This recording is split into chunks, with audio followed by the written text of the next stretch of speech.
Hello dear students, welcome back to my channel physics SPC. Electromagnetic conduction का एक question. The current I in the inductance is varying with time according to the plot shown in the figure. Which one of the following in the correct variation of voltage with time in the coil? देखो मैं यहाँ solution, अगर कोई inductor है और उसके across अगर हम कोई सोर्स लगा के, तो इस सोर्स के अक्रॉस जो इंड्यूस्ड डेवलप होता है ई, वो माइनस का L D I over D T होता है। ये हम सब जानते हैं। इंडक्टर के अक्रॉस जो इंड्यूस्ड डेवलप होगा वो माइनस का L D I over D T होगा। अब यहाँ पे हमें एक फिगर दे रखा है, ये वाला, ये टाइम है और ये करंट है, और ये ग्राफ इस तरह से दे रखा है बेटा हमें ऐसे। यहाँ पे टाइम दे रखा है टी बाई टू, और यहाँ पे दे रखा है टी, और यहाँ पे टाइम जीरो, और ये करंट ग्राफ दे रखा है। देखो ये इस ग्राफ का अगर हम स्लोप देखें बेटा, जैसे करंट टाइम ग्राफ है ये वाला, अगर हम इसका एक छोटा सा स्लोप देखें इस वाले पॉइंट का ऐसे, तो एक छोटा सा स्लोप देखें तो एक ऐसा छोटा सा सेगमेंट ले लें, तो ये सेगमेंट हो गया डी टी, और ये वाला हो गया आपका ये वाला D I, small change in current D I. तो इस वाले पॉइंट का अगर हम स्लोप देखेंगे तो टेंजेंट ड्रॉ करेंगे ऐसे, तो ये थीटा आएगा, तो ये थीटा है तो ये भी थीटा होगा और ये भी थीटा होगा। तो स्लोप देखें, slope of I T graph ये हमें देगा डी आई परपेंडिकुलर बटे base. D I is very small change in current, और डी टी टाइम इंटरवल में इतना चेंज करंट में चेंज आया, तो D I over D T slope of I T graph D I over D T होगा।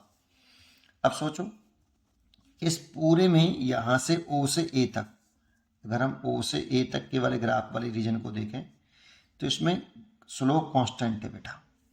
जैसे इस वाले पॉइंट पर स्लोप देखना है तो टेंजेंट ड्रॉ कर लूँ, इस पॉइंट पर टेंजेंट स्लोप देखना है तो इस वाले पॉइंट पर टेंजेंट ड्रॉ कर लूँ, तो ओ से ए तक जो स्लोप है वो कांस्टेंट है, तो थीटा कांस्टेंट है बेटा।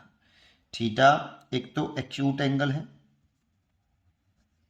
और एक साथ में कांस्टेंट भी है, इसीलिए करंट तो चेंज हो रहा है बेटा, करंट चेंज हो रहा है, बट आई तो चेंज हो रहा है, इंक्रीज हो रहा है। ओ से ए तक जब जा रहे हैं तो आई इंक्रीज हो रहा है, बट उसमें जो D I over D T है, rate of change in current है, जो करंट के बढ़ने की जो रफ्तार है ये कांस्टेंट है, बिकॉज ये टेन थीटा होता है।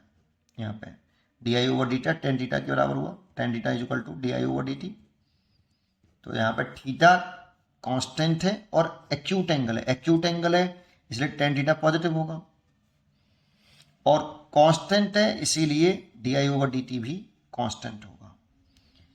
करंट तो इंक्रीज हो रही है but rate of change in current वो कांस्टेंट है और पॉजिटिव भी है, D I over D T. इसीलिए इंड्यूस्ड ईएमएफ देखेंगे तो फॉर्मूला होता है माइनस का L D I over D t.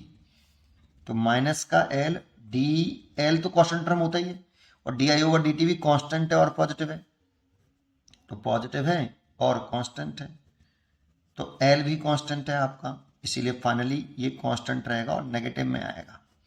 तो ई की वैल्यू कांस्टेंट रहेगी और नेगेटिव में होगी, कांस्टेंट होगी और नेगेटिव में होगी।